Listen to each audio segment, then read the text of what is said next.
Are we good to start the rest of the lecture?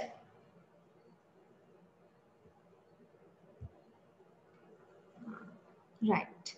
So we have confirmation that we can that you all can hear me properly.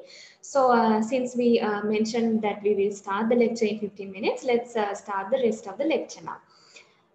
So I am Sanduni Senaratna, right? I will be conducting a part of this lecture for you all. Some of you might have met me in some prior subjects that you all have done.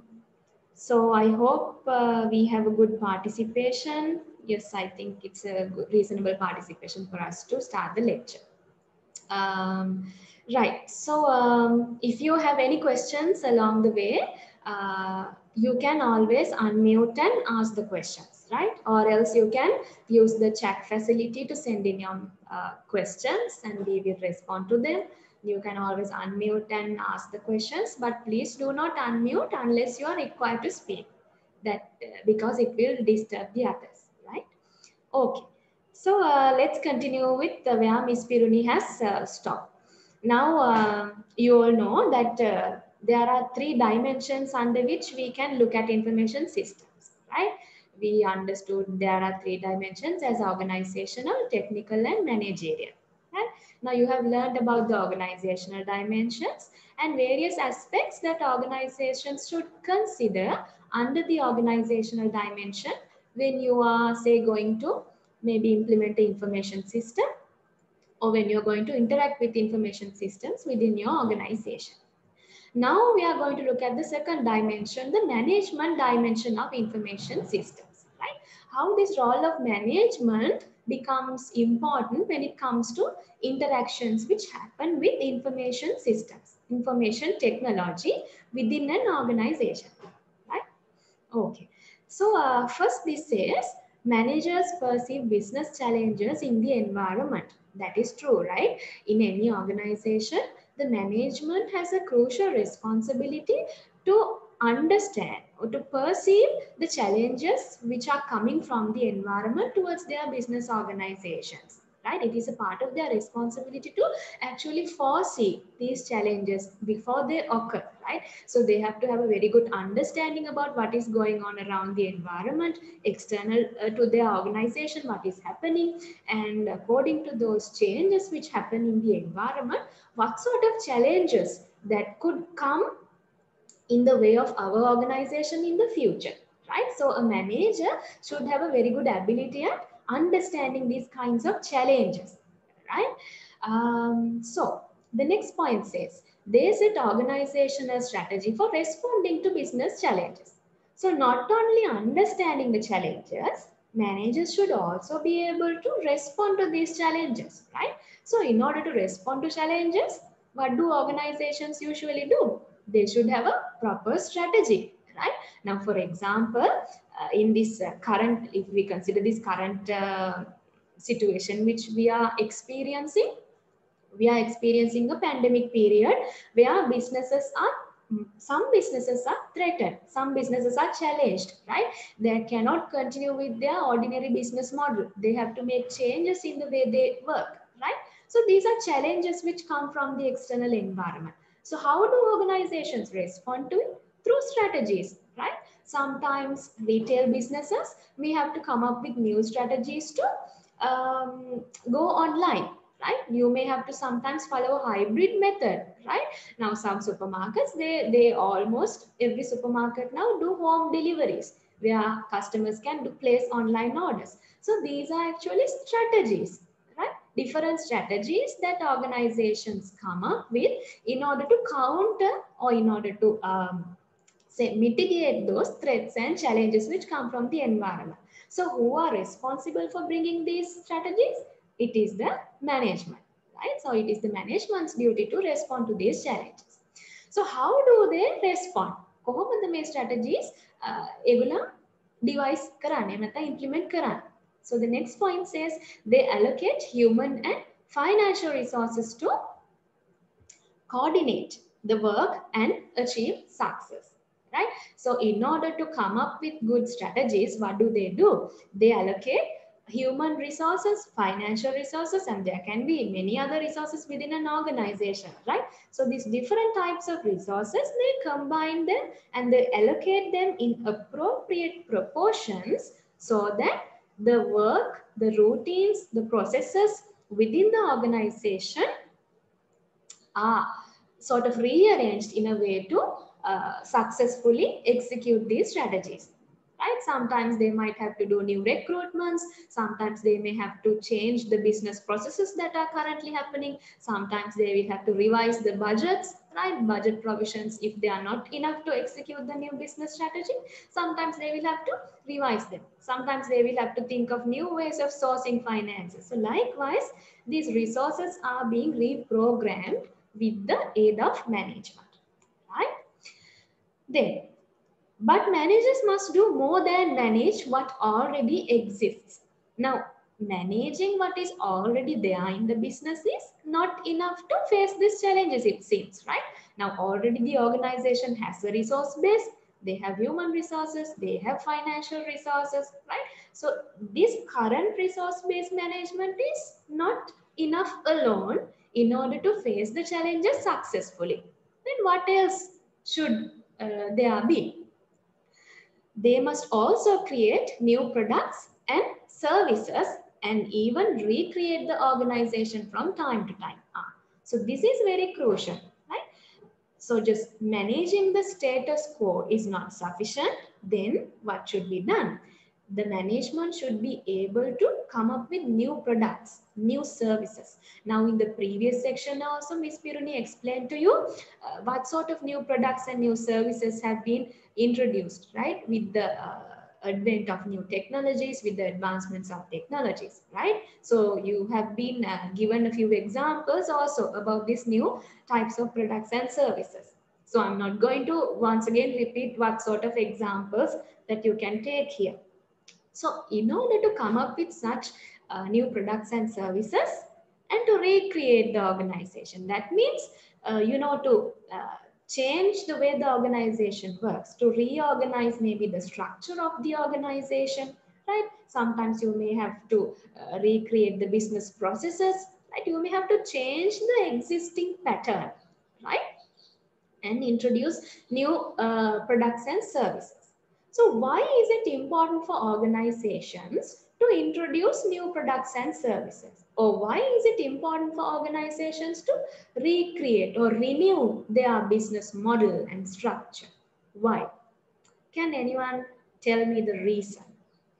Why managing the current resource base alone is not sufficient?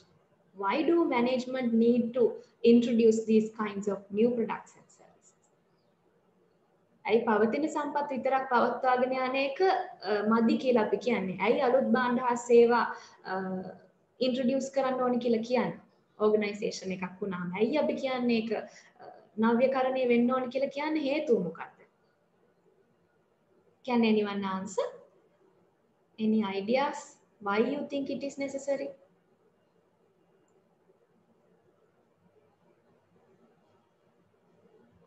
Yes. So there's an answer. All right. So one says because of competitiveness. Okay. To gain competitive advantage because the world is changing so fast. Dynamic environment. Yes, it's very correct. Right. So when all of these your ideas are put together, yes, ultimately, why do they need to come up with new products and services? Because just like you all mentioned, the environment is very dynamic, right? It is changing at a very rapid rate, right? So in order to stay competitive in such an environment, you need to change, right? You cannot stay in your traditional business model. You cannot be selling your traditional products and services. So that is why it is very important. So if you do not do that, what happens? You are immediately being cut out from the competition. You will not be able to face the competition successfully, right? So continuing, information technology can play a powerful role in helping managers design and deliver new products and services and redirecting and redesigning their organizations. So in order to introduce these kinds of new products and services and in order to redesign the organizations, IT can be very helpful for managers, right? Now in the coming sections also you will learn how information system is helpful for management to identify the changes which happen in the environment. And in order to, uh, we say that information system sometimes acts as a lens which helps the management to look through the changes which happen in the environment, right? So if you have the right technologies, if you have the right information technology in your organization, the managers can perceive these challenges better and they can gain a very good idea about what sort of changes they need to implement, right? So if you have the technologies only, will you be able to understand these changes which happen in the environment, right? If you do not have these resources, if you do not have these right information technology resources, you may not be able to perceive these challenges which happen in the environment, right? Right, so still the answers are coming in. Yes, yes, all of you are correct.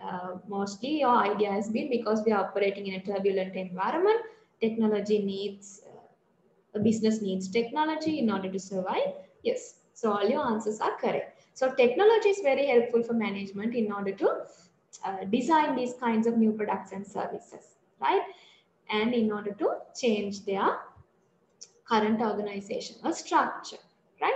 So it is very important, therefore, when introducing an information system, when introducing information technology within organizations, it is very important that this management dimension is taken care of, right? Now, for example, there should be a, if there is no correct compatibility between the management and the information systems, between management and information technology, then there will not be a successful relationship. So there will be issues, right? So whatever the technology that we introduce to the organization, it should be in line with the management system of that organization. The management should accept these technologies. The management should accept these information systems, right? They should work with these information systems. There should be coexistence between the management and information systems, right? Unless there will be issues and the organization might not be able to go forward because management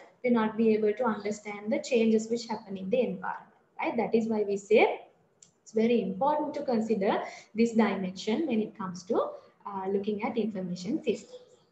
Then the next dimension, technology dimension of information systems. This is also very important.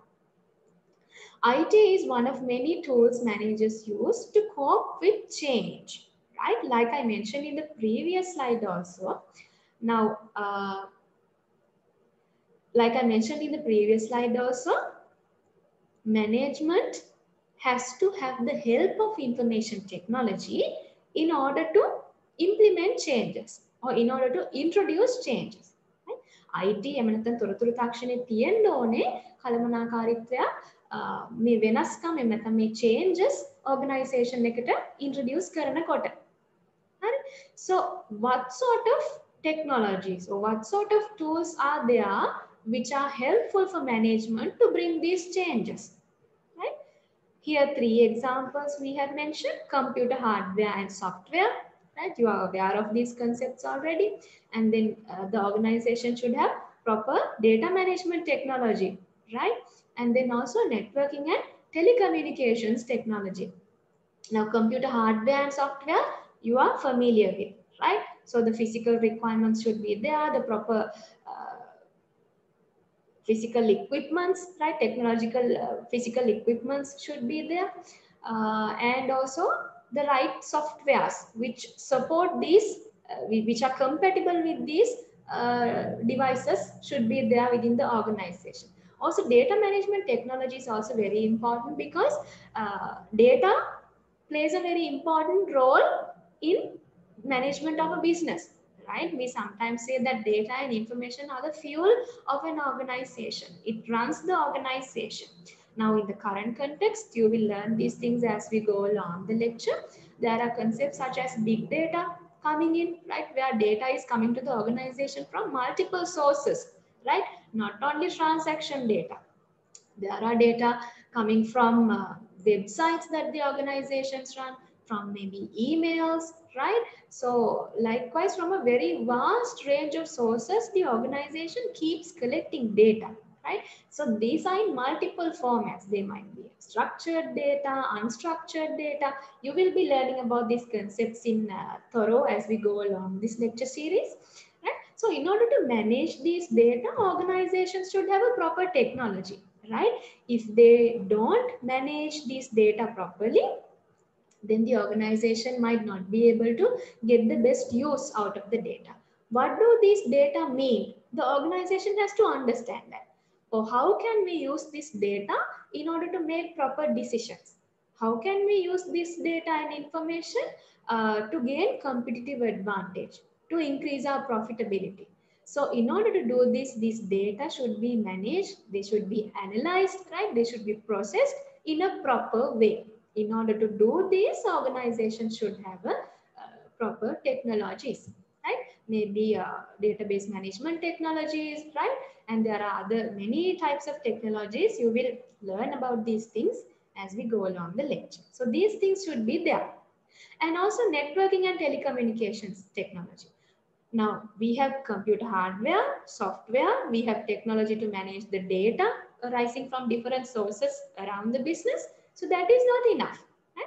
We should also have good technologies which facilitate us to connect with other parts of the business. Right? Now in the modern context, not only within a single business, but also multiple businesses are connected with each other. Right? With these concepts of internet, with these concepts of globalization, maybe all the entire business world is connected in one way or the other. Right? So in order to facilitate these connections, what should an organization have? They should definitely have networking and telecommunications technologies. If we take within the organization, you might have one set of technologies. Organization එක ඇතුලේ connect වෙන්නත් අපිට යම් යම් තාක්ෂණික උපක්‍රම පාවිච්චි කරන්න පුළුවන්. For example, there are technologies such as intranets, right? The intranet is a network within an organization which helps communications, interchange of messages, right? Dissemination of information within the organizational parties. And also when it comes to moving outside the organization, right? We may need to communicate with our suppliers, we may need to communicate with our customers, other business partners might be there, logistics partners might be there, right? So likewise, there are various parties who are external to the organization with whom we need to communicate as well, right? So to communicate with them too, we need to have proper technologies. We might use extranet, for example. Now, an extranet is a network which is extended to certain authorized parties external to the organization. It is actually an extension to the intranet, which I mentioned earlier, right? So organizations can use technologies like that, or they might have their own telecommunications technologies, right? So likewise, this technology dimension of information systems is also very important because this is what actually facilitates all these decisions which need to be implemented within the organization. In order to execute the strategy, we should have a strong support from information technology. And also this technology should be compatible with the organization. So therefore, whenever you are introducing information systems, whenever you are introducing IT within the organization, you have to pay very good attention to technology dimension. Now you have learned about three main dimensions which organizations need to consider when it comes to looking at information systems. That is organizational dimension, management dimension, technology dimension. All these three things should coexist with each other. හරි මේවා ඔක්කොම අතර සහසම්බන්ධතාවයක් හොඳින් පැවැත්වෙන්න ඕනේ. තොරතුරු පද්ධතියක් සහ ආයතනය අතර මනා සම්බන්ධතාවයක් පැවැතෙන්න නම්. Right? So that is what we have learned about so far. So any questions or anything that you might like to add? Any comments? Anything else? So if there are, you can speak up or you can put them on the chat. Is everything clear?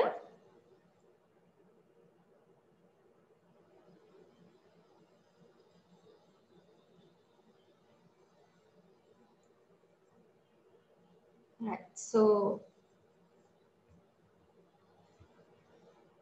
Right. So I think everything is clear, right? Good. Right. Now let's move on to the next part of the lecture, right? So now here we are going to learn about a new perspective of information systems, or if I put it in simpler terms, a way of looking at this connection between information systems and an organization, right? So we call it as the socio-technical perspective. Right? What do you mean by the socio-technical perspective? Information systems are socio-technical systems. What do you mean by that? Now, if you look at the next point, according to socio-technical view, optimal organizational performance is achieved by jointly optimizing both the social and technical aspects related to information systems. Now, what does this socio-technical view say? It says that in order to achieve the optimal organizational performance, what do organizations need to have? They should ensure that social aspects of the organization. What do you mean by the social aspects? Organization and management aspects. Now, about these things we have already discussed, right? You know what comes under organizational perspective and management perspective, right? So if you are able to optimize these features which come under organization and management perspectives, as well as information systems perspective or information system aspect, then your organization will be able to achieve a very good level of performance, optimal level of performance. What do you mean by optimizing these social and technical aspects? What do organization or what do management need to do in order to optimize both of these sides? Now let's look at that. Adopting a socio-technical systems perspective helps to avoid a purely technological approach to information systems.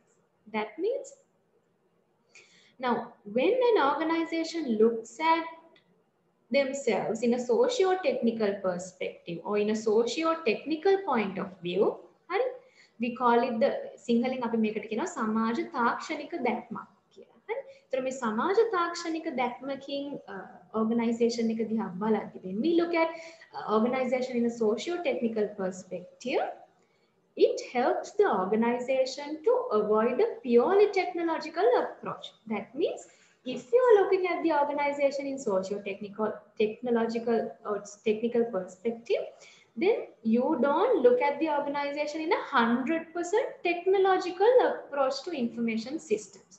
For example, let's think an organization is trying to implement a ERP system within the organization. What do you mean by an ERP system? Does anyone know what is meant by an ERP system? Any idea?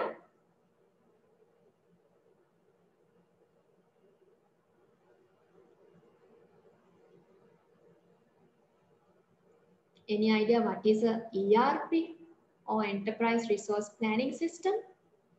ERP එකක් කියන්නේ මොකක්ද කියලා idea එකක් තියෙනවද කාට හරි?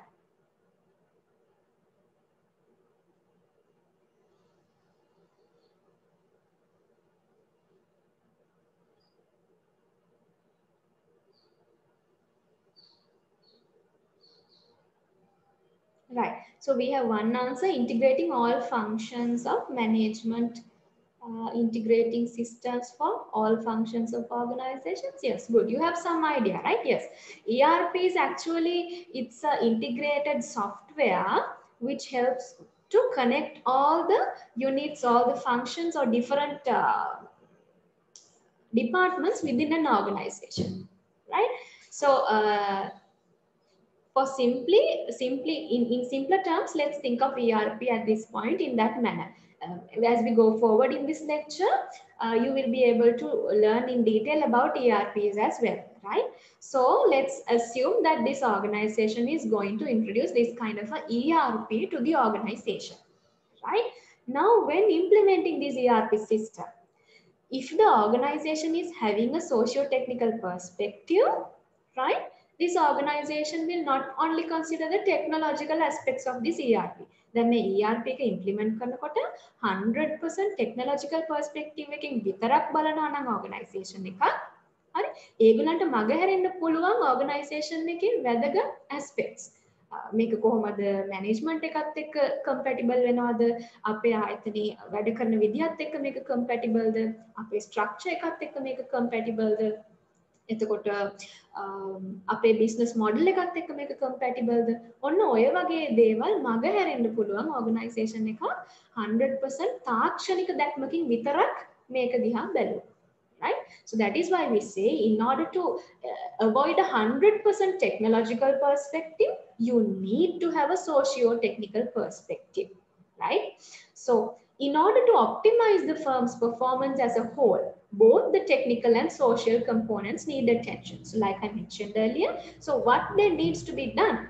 In order to have an optimal performance, this organization needs to optimize technical aspects of this system, right? That means the technology, the versions of the software, the data technologies, how this networking will happen within this technology, right? The infrastructural requirement, all these technological aspects need to be considered along with those social components, like I mentioned, how it is compatible with the structure of the organization and how it relates to the management style of the organization, how it relates with the working style or the working patterns of the individuals within the organization, right? How it matches with the roles that are existing within the organization, right? How it matches with the structure and the business model of the organization, right? So this is how you look at organization when you are having a socio-technical perspective. It's not 100% technical perspective, nor does it 100% look at the organization or management aspects only. There should be a very good fit or a very good balance between both these factors, right? Now, what will happen if the organization doesn't have this kind of compatibility? What will happen if organization doesn't have a socio-technical perspective? Just think and tell me. මේ විදිහට සමාජ තාක්ෂණික දැක්මක් එහෙම නැත්නම් socio-technical perspective එකක් තිබ්බේ නැත්නම් මොකක්ද වෙන්න පුළුවන් organization එකකට? ඒකේ මොකක්ද වෙන්න පුළුවන් consequences? නිකන් ඔයගලන්ට හිතෙන විදිහට කියන්න බලන්න. You can unmute and speak up, or you can put them in the chat. Just tell me in the way you feel.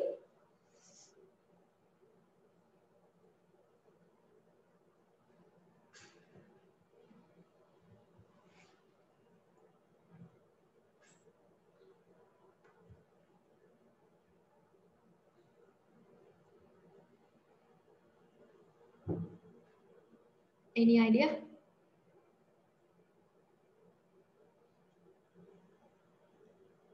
No idea. Right, so I'll help you out there. Now, what will yes, we have one answer. Let's see what. Right, we have an answer. Employees may refuse to adopt the new technology. Yes, very good. MIS may not be acceptable. Yes, good. There's an answer, drop of the organization. That's not very clear. And probably to come some kind of against from the society. That is not very correct, right? I'll clarify that. So society, you don't consider society aspect in socio-technical view. Occur unrealistic processes. Okay, I think I understand what you said there. Overestimations, yes. So you have some idea, no? Yes. Now what happens is, first of all, I need to clarify. Now when you come to the socio-technical perspective, it doesn't consider the society. හරි, අපි මේ සමාජ තාක්ෂණික දැක්ම කියන එකෙන් සමාජය නැත්නම් ආයතනයේ පරිබාහිර සමාජය ගැන නෙමෙයි කතා කරන්නේ, right? Here social aspects within the organization. හරි. ඕ සමාජ කියන්නේ ආයතනයේ ඇතුළත් සමාජ දැක්මට අයිති වෙන කොටස් තියෙනවා. ඒව ගැන තමයි මෙතන කතා කරන්නේ. We only consider the social aspects within the organization. Like I mentioned earlier, the organizational aspects, the management aspects, such as the structure, the politics, the culture, the business model, the business processes and routines, job roles, right? Management style, these things, right? Not the society at large. Right? So if you do not have this kind of perspective, what happens? Actually, what happens is, yes, so there's one question. Does it mean that we are customizing the MIS to fit our organization? Yes, I'll come to that. Now, if you do not have a fit between these two, what happens? දැන් අර මම කලින් ERP එකක් introduce කරන example එක හිතුවා it will not be compatible with the organization no දැන් අපි latest update එක latest version latest technology best data communication technologies on the speed connections networking ඔක්කොම ගැන 100% හිතලා අපි මේක implement කරනවා but what happens if this ERP does not match with our organization structure? Right? What happens if this ERP is not compatible with the elements of our routines or business processes? What happens? The functions of the ERP are not matching with the job roles of the organization. What happens if this ERP is not matching with the line of command we have in this organization? There's a conflict, no? So that means you cannot go forward. Then what must be the solution for this? You have to optimize from both ends, right? That does not mean changing only the aspects of the organization. It does not mean changing the aspects of the system either. Changes should happen in both sectors, right? In order to stay compatible, sometimes you may need to change certain aspects of the organization. For example, certain job roles will have to be changed. Certain business routines, processes will have to change. The way information flows in the organization may have to change. Sometimes the current business structure will have to be changed, right? And sometimes certain cultural changes will also have to happen. And also, the employee should be able to work with this, no? The employee should have the knowledge. So those changes will have to happen. Also at the same time, some changes will have to happen in the system perspective or the technological perspective as well, right? Sometimes you may need to change certain aspects of this software, right? You may have to change certain modules or certain functions within the software so that they match with the functions with our organization. Sometimes if technology is too much sophisticated or if it's too much advanced or complicated, sometimes you might have to downgrade this a little bit, right? So there will have to be compromise on both ends. Now let's see what the slide speaks about this, right?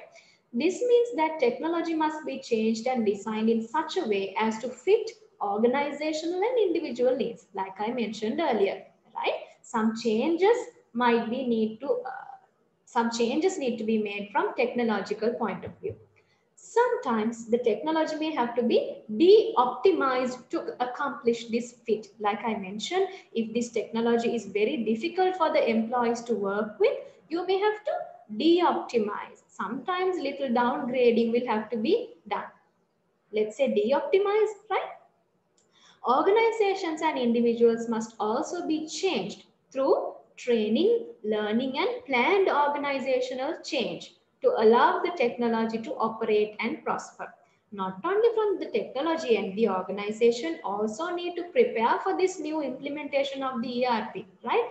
So, for example, think now we are implementing this SAP. SAP is a well-recognized, world-recognized ERP system, right? So, we are introducing this SAP ERP system within the organization. So, this organization has not worked with the ERP before. Now, what happens if none of the employees know how to work with this ERP? Will they be able to achieve their goals like they earlier anticipated? Will they be able to carry on with their day-to-day activities like they did before? Let's say a system which had a fully manual accounting system, they introduced this kind of a ERP. Now, if the accounts manager, if the accounts clerk, if these people don't know how to work with this system, will it be productive? No, right? So in order to reap the maximum benefits, the employees will have to be trained how to work with this, right? They will have to learn about these new technologies, right? Now, for example, just think now we are doing this online lecturing, right? For you all. Now we have implemented this all these technological infrastructures, and we have implemented this network where we can interact with you, right? So if we lecturers don't know how to work with it, will it be productive? If we don't know how to deliver a lecture using that, will it be productive? Will the introduction of these e-learning systems within the organization be productive? No, right? So there have to be good compatibility, right? The lecturers will have to be trained on how to deliver this content to you, right? How to troubleshoot when issues come. So this compatibility should always be there, right? From technology end, it has to be considered as well as from the other aspect. So the next figure, figure 1.10 illustrates this process of mutual adjustment in a socio-technical system, right? So let's look at this next figure. Now here what I explained have been illustrated in simple form, right? So in this sense, you find the technology aspects of the organization, right? The hardwares, the software, the data management technologies, the networking technologies, telecommunications, all these things coming under this perspective, this aspect, right? Then under organization aspect, we consider the structures, the cultures, politics, business model, routines, processes, all these things which I talked about earlier.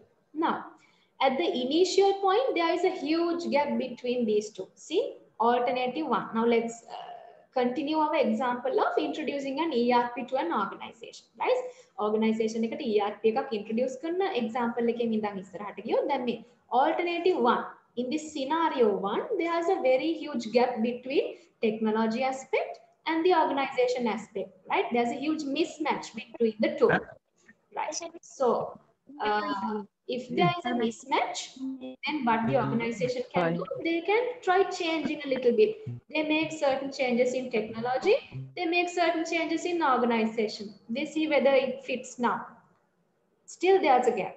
They make furthermore changes, right? Maybe de-optimize the technology and change certain aspects of the organization, right? Still, they see that they are not fully compatible or fully optimized with each other.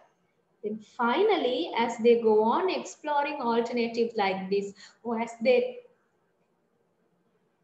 go on exploring scenarios like this, finally, they will come to this solution where the final design of technology and final design of organization can be arrived at. Now, this we call a optimal technology organization fit, right? So at this point, the organization know how to fully realize the benefits of the technology while making certain changes within the organization. So the optimal business performance is achieved at this point, right? So in the description of the figure, it says, in a socio-technical perspective, the performance of a system is optimized when both the technology and the organization mutually adjust to one another until a satisfactory fit is obtained, right? So this is the summary of the discussion we had regarding the socio-technical perspective on information systems. So any questions? Now, although we say that sometimes we may have to make certain de-optimizations in the technology, it is advised that you do not make huge downgradings to technology, right? Why? Because then the best benefit that you can attain from this technology is not realized, right? Akkena තාක්ෂණයේ ගොඩාක් දුරට අපි කියමු de-optimize downgrade කරන එක හොඳ නැහැ කියලා තමයි සාමාන්‍ය අපි සම්මතයේ කියන්නේ. හේතුව මොකද? දැන් අපි තාක්ෂණයක් පාවිච්චි කරන්නේ best result achieve කරන්නනේ organization එක. දැන් කියන තැනට වඩා තව ඉස්සරහට යන්න තමයි අවශ්‍යතාවය තියෙන්නේ මෙතෙන්දී නේ. ඒතකොට ඒ වගේ තැනකදී ගොඩාක් තාක්ෂණයේ පැත්තෙන් වෙනස්කම් කරන එක සමහර තැන්වලදී අපි නොසුදුසුයි කියලා සලකනවා. සාමාන්‍ය ව්‍යවහාරයේ අපි කියන්නේ ගොඩක් දුරට අපි උත්සාහ කරන්න ඕනේ ඕගනයිසේෂන් එක පැත්තෙන් මේ ලෙවල් එක අචීව් කරන්න. ඒ කියන්නේ එම්ප්ලොයිස්ලට ට්‍රේනින්ග්ස් දෙන්න, නව තාක්ෂණය ගැන ඒගොල්ලන්ට දැනුම දෙන්න, වර්ක්ෂොප්ස් තියනවා වෙන්න පුළුවන්. ට්‍රයල්ස් ඒගොල්ලන්ට තියනවා වෙන්න පුළුවන්.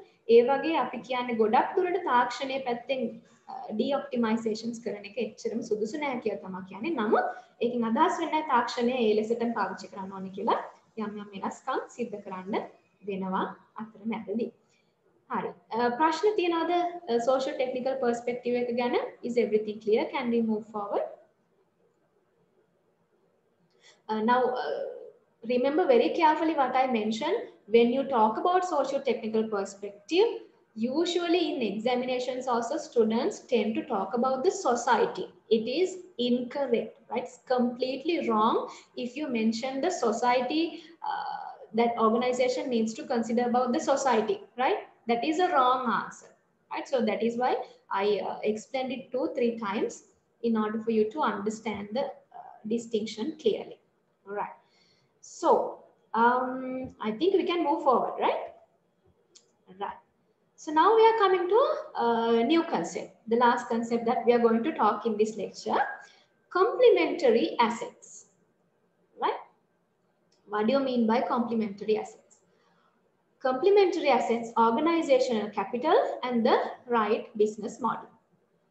Awareness of the organizational and managerial dimensions of information systems can help us understand why some firms achieve better results from their information systems than others. That you understand, I think, right? That means when you have a good understanding about the organizational dimension of your organization and the managerial dimension of your organization, it is helpful for us to realize why certain businesses or certain organizations achieve better results than others. That means the organizations which achieve better results are said to have a very good understanding about these different elements which come under organizational dimension and elements which come under managerial dimension. That means simply let's think these kinds of organizations, when they are introducing IT to their organization, they consider all these aspects of the organization, such as how it will fit with the organization structure, the model, the processes, routines, lines of command, and they have a very good understanding about how these systems coexist with the management style of the organization, the management levels of the organization, right? Likewise. So other than this, right, in addition to this, studies of returns from information technology investments show that there is considerable variation in the returns firms receive. Now, also some studies done on this domain have found out that the investments that organizations make in IT give different levels of returns for different firms. That means there might be cases where some organizations, they do the same level of investment for IT, but when it comes to returns, they don't have the same level of returns from this information technology, or the benefits that they realize from these IT investments are not equal, although these firms have made the same similar investments, right? So what can be the reason for this?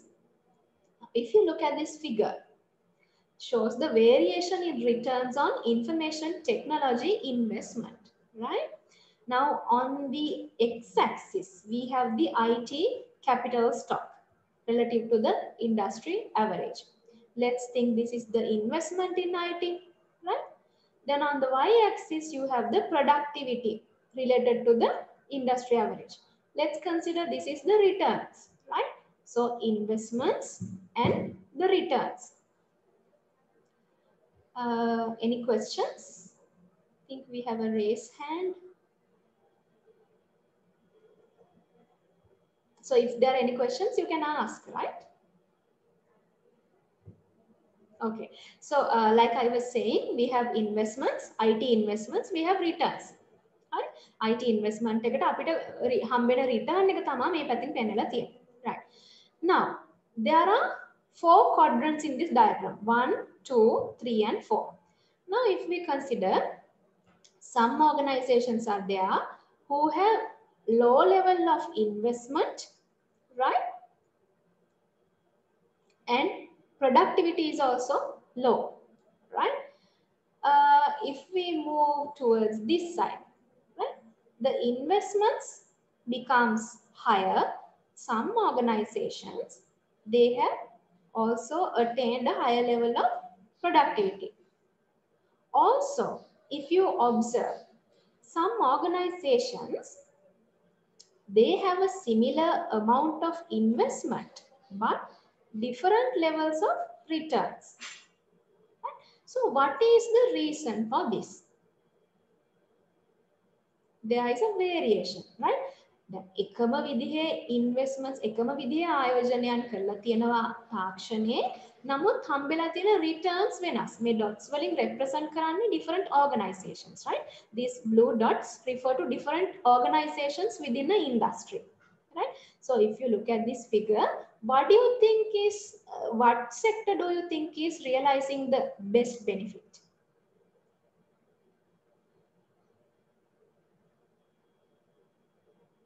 Yeah.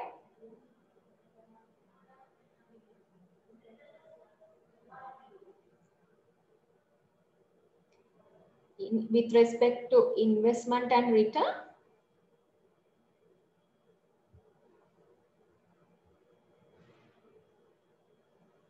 Yes, we have answers. Quadrant 1. Why do you say it's quadrant 1?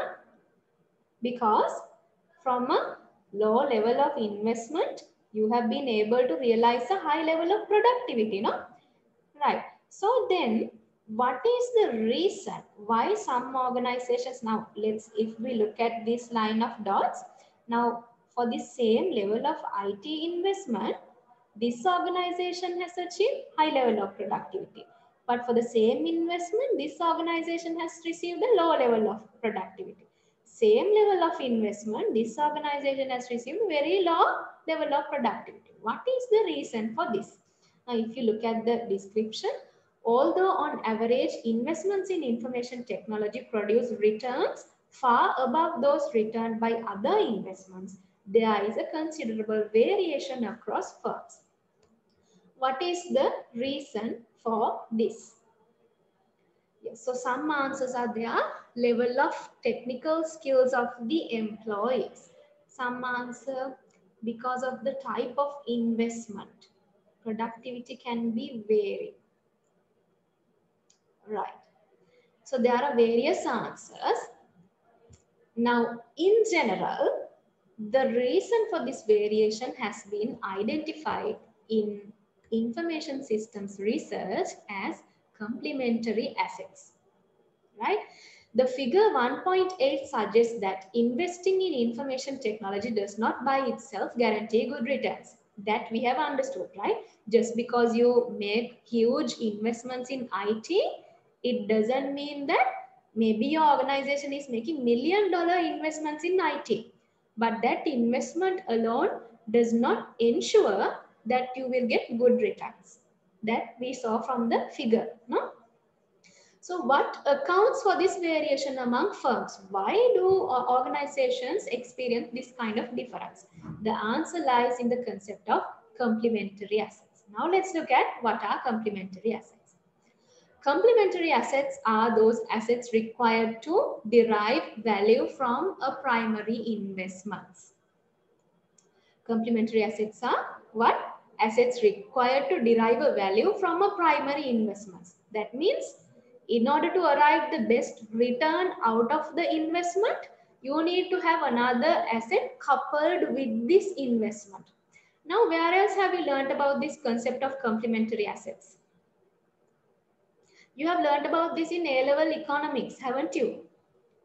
Complementary assets ගැන ඉගෙනගෙන තියෙනව නේද economics වලට ඔයගොල්ලෝ. ඉගෙනගෙන තියනවද නැද්ද? මට උදාහරණයක් දෙන්න බලන්න complementary assets ඔයගොල්ලෝ ඉගෙනගෙන තියෙන. econ වලට. Then this will be more clearer to you.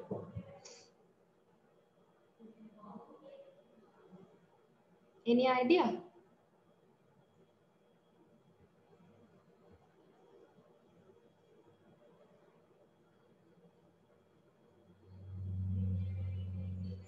Any idea what is a complementary asset? It says it's a asset required to derive value from a primary investment. නේ අපි කරන ආයෝජනයකින් maximum benefits ගන්න උදව් වෙන තවත් වත්කමක්. අනේ ඒ investment එක විතරක් තිබිලා මදි කියලා තමයි මෙතන අදහස් වෙන්නේ. ඒ ඉන්වෙස්ට්මන්ට් එකත් එක්ක ඒහා සම්බන්ධව එකට බද්ධ වෙලා තව යම්කිසි වත්කම් යම්කිසි resources තියෙන්න ඕන කියලා කියන්නේ.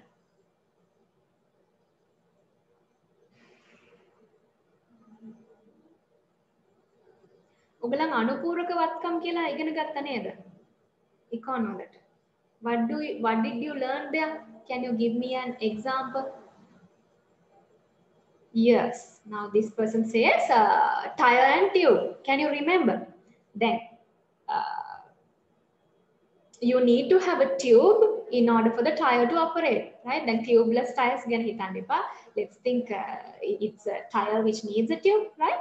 So in order for that tire to function well, it needs to have a tube inside it, right? So that means they complement each other, right? So the same concept is what we are trying to explain here, right? Yes, software and computer, right? Yes, in some context that can be taken, right? So in order to use one, you need to have the support of the other, right? Just having a physical computer is not useful if you don't have the right softwares to work with, right? That's the same concept. Now here, complementary asset, what we mean is information technology investments alone cannot make organizations and managers more effective unless they are accompanied by complementary assets.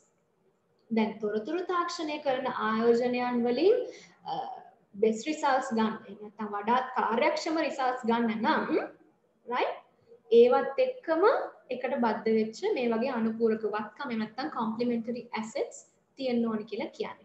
So here what are the complementary assets that we refer to in this IS domain or information systems domain? In the organization context, when we introduce information technology, what are the complementary assets? Here, such as supportive values, structures, behavior patterns, right?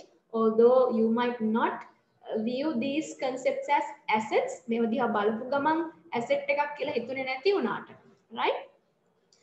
IT investment එකක් කරද්දි මේ කියන value structures behavioral patterns කියන ඒවා ගොඩාක් වැදගත් complementary assets වෙනවා අර IT investment එකේ best results obtain කරන්න නම්, right? So they become very valuable complementary assets for organizations to realize the best benefit out of their IT investment. We have a couple of more answers. Yes. Yes, so I think you have understood the concept of complementary assets. So business firms need to change how they do business before they can really reap the advantages of new information technologies. So what do organizations need to do now?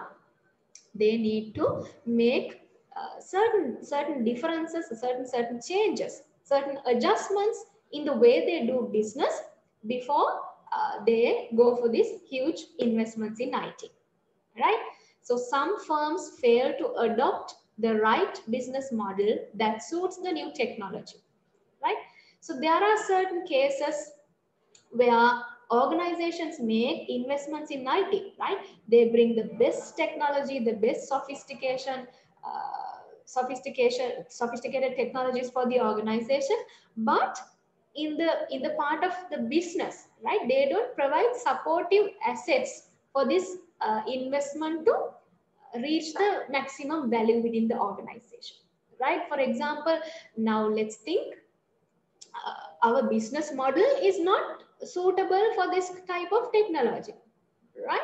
Or seek to preserve an old business model that is disrupted by new technology, or new technology keeps coming but still the organization preserves their old business model, Business model means the way they sell goods, the way they gain revenue, right? The pattern that they use to sell products and services and to obtain revenue, it does not change, but the technology change.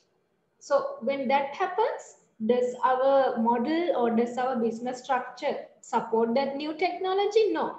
Now, for example, here we have mentioned recording label companies.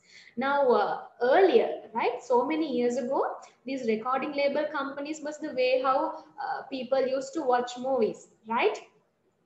These recording label companies stores were there.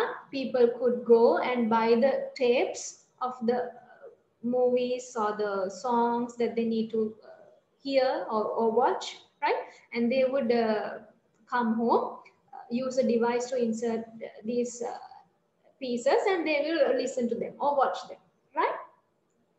But this technology changed, right? Now you may have also heard of this Blockbuster, right? Companies like Blockbuster, they were very huge giants in this recording label industry, right? They rented these movies, right? Now earlier also when you were little, maybe you may have heard of these things, or you may have used these things in your homes, right?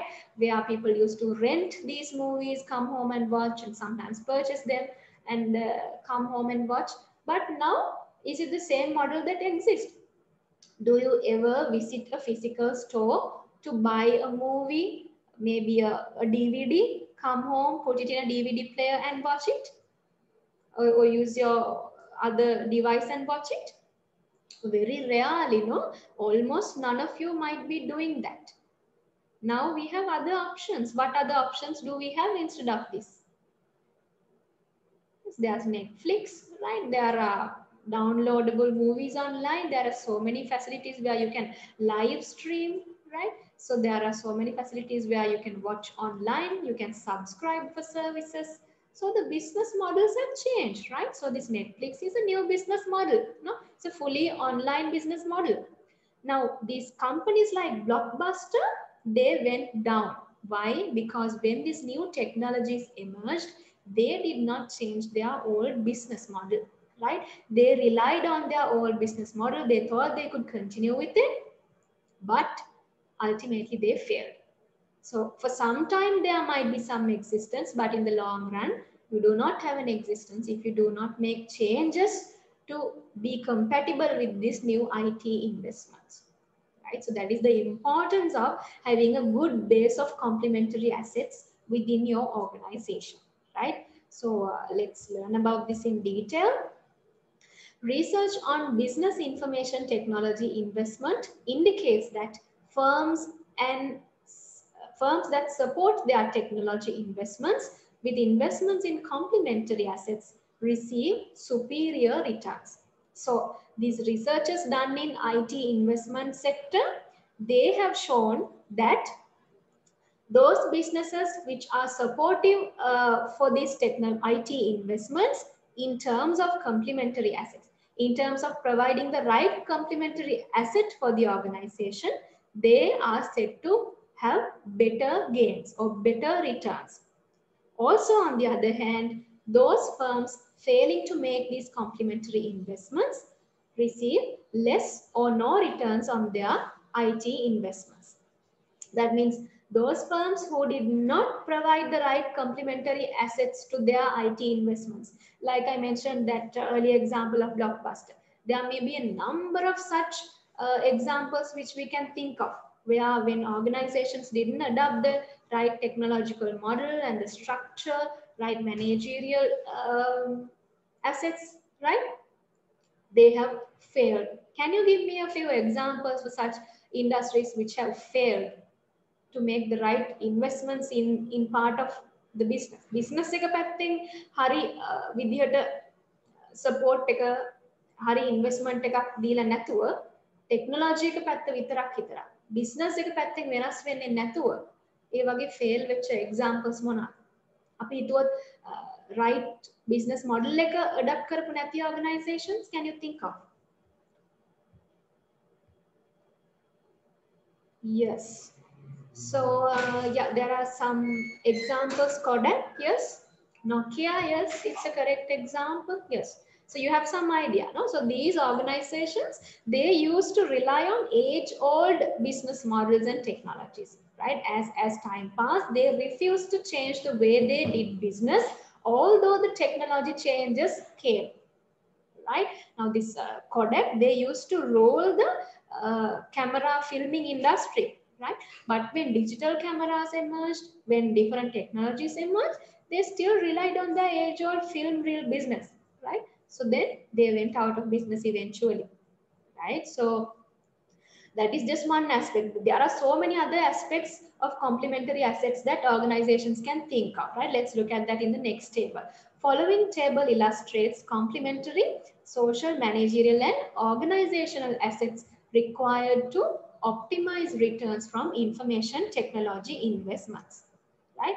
So if you look at this table, right, these complementary assets have been divided as organizational, managerial, and social, right?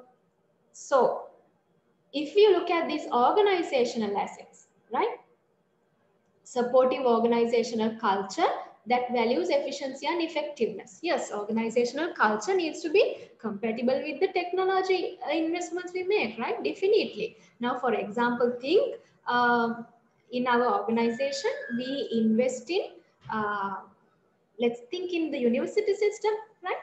We invest in a, let's say, new system for management of human resources, which integrates the entire university, right?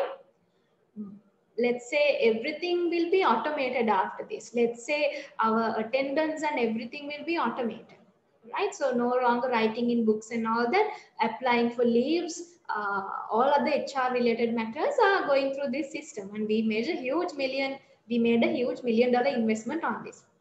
But what if our culture is repulsive to this? What if we are only relying on traditional method? What if some people refuse to accept this new system, right? What if our culture is not adaptive to new technology? Then people might not use it, right? We might not be able to gain the best benefits out of it, right? Same as I mentioned earlier in that ERP system example, if the organization is not willing to accept, right? If the culture is restraining, then the organization cannot get the maximum benefit or the maximum use out of that ERP, right? So the culture should be accepting to new technology. Culture should be able to adapt to new technology, right? Culture should be willing to, evolve along with the new changes which happen in the organization. That is also a feature of a good culture, right? A culture does not mean that it has to stay stable forever. Culture also evolves, right? Certain elements of the culture should have to change. Then appropriate business model. We have talked about this in earlier examples.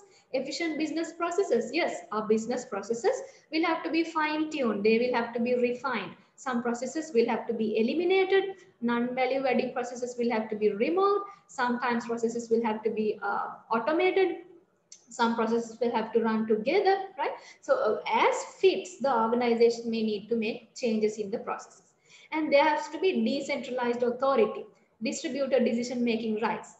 Now, for example, things sometime back, let's think about banks, right? These bank tellers, those people who are at the bank counters, right? Which you usually go to in a bank for your request for deposits, withdrawals and all that. So these bank tellers, long time back, they did not have the authority to authorize a withdrawal of cash. Let's say, for example, if I wanted to withdraw money from my account, I had to produce it to the bank teller. And what the bank teller did was, he or she had to give it to a higher line manager, right? A upper level manager.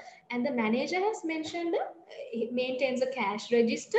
And from that cash register, he will turn the pages and look at my account information, see whether I have sufficient funds, and authorize the withdrawal and come back to the teller, then only I will be able to make a withdrawal. So that's a very huge cumbersome process, right? But now this authority has been decentralized. The distribution decision-making rights have been given. with the investments in IT, decision-making rights have been passed down to the bank tellers as well. Now, if you go to the bank to withdraw some cash, the bank teller has the authority to withdraw it and hand it over to you. Right? So likewise, those are also very important complementary assets. Also, strong IS development team. When you make investments in IT organization part, you should have people who have strong knowledge on IT and information systems, right? When certain changes have to be done in the system, when upgradings have to be done, when troubleshootings have to be done, right? When repairs or when it comes to introducing this to the organization, right? For doing these things, you should have a very strong IS developments team. So these are complementary assets from the part of the organization, right? And also from managerial perspective, you need to have managerial assets as well. These are also very important complementary assets. Why? Strong senior management support for technology investment and change. It is a must, right? You invest in technology, but the management does not support that. The management does not promote this technology to everyone, or they do not use it. Right? They don't know how to, make the employees aware of it, right? So then there are issues. Then there should be incentives for management innovation, right? So management should be encouraged for these kinds of new technologies that they bring into the organization. They should be appreciated. Then only they will work together with the system, right? And then only they will make, they tend to make more innovative introductions to the organization, right? Then teamwork and collaborative work environments are must, right? In these kinds of IT enriched organizations which have IT enriched culture, they have teamwork where multidisciplinary teams come together, right? People who are in multiple say units or departments, they come together, they share their expertise, right? They work together for the betterment, right? Then training programs have to be there to improve management skills with regards to this system, because first of all, the management needs to know how to use it, right? They should know how to tackle any issues that could come when you implement this system. Then social assets, this is also very important, right? In the external environment of our organization, we need to have the right social assets. You should have the right internet and telecommunications infrastructure. Now think, you introduce a new e-learning system, but 50% of the students, they do not have networking capabilities. Or you introduce remote working capabilities or remote working technology where employees can work from home, right? Everything is there, but the connections are not there. The infrastructural facilities are not there now. People are spread all over the island, right? Now these days it is very a prominent issue, right? So the right internet and telecommunications infrastructure should be there. Otherwise, the investment you make is in vain, right? It will go waste. And also IT enriched educational programs, tracing labor force computer literacy. Everybody should know how to work with this system. Let's say these ERP systems are becoming very popular in the industry. But in order to introduce them within your organization, let's say you want to have a customized ERP system that fits your organization. But in order to do that, you may need the support of system analysts, developers, software engineers, right? Auditors, right? System auditors, IT auditors. So you should be able to find sufficient amount of this talent from the society. So in order to do that, there have to be a IT enriched labor force, people who have the right literacy. Then there should be standards, laws and regulations, right? For example, laws relating to fair competition, right? How these organizations should coexist with one another, right? And also computer crimes, right? Software frauds and standards to measure the quality of software. All these things have to be there. Then technology and service firms in adjacent markets. Now, for example, sometime back, SAP, the authority or the license, it was with India, right? So we have to purchase it from India in order to implement that in Sri Lanka. So likewise, in our related adjacent closed markets also, there have to be the necessary technology and service firms, right? So likewise, these assets are these are different categories of complementary assets that you can think of, which are very helpful to derive the best benefit out of an IT investment. Now, if it's not even an IT investment, this think simply that an organization is introducing a very sophisticated motor car, right? Racing car. Then we motor car introduce karata. If there are no, let's say, service stations to make modifications or repairs to that car, if the right infrastructural facilities are not there, right? The roads are not built for that sports car to drive. There are no highways, right? And if there are no gas stations, fuel stations, will there be any purpose in investing in such a sports car? No. Therefore, these complementary assets come from all aspects, right? So any questions so far regarding what we have discussed about complementary assets or today's lecture?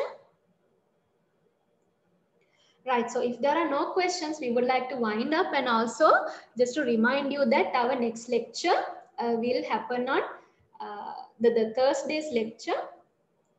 Yes, so there's a suggestion. All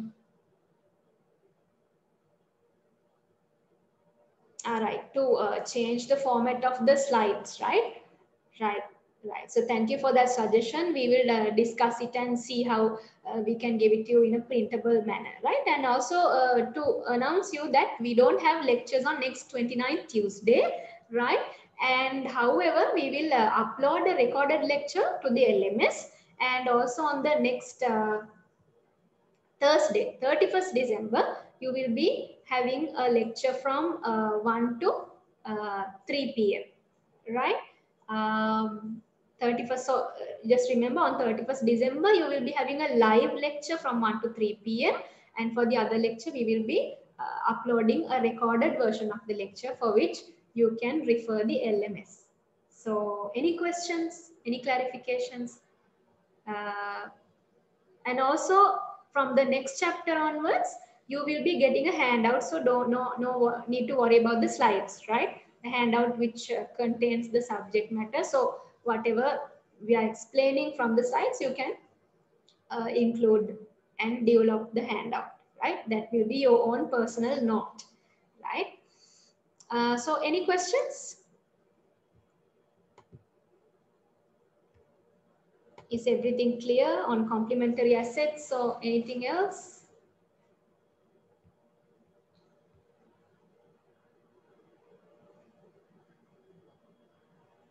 Right, this Thursday, no, you do not have a live lecture on this Thursday. I hope that's clear.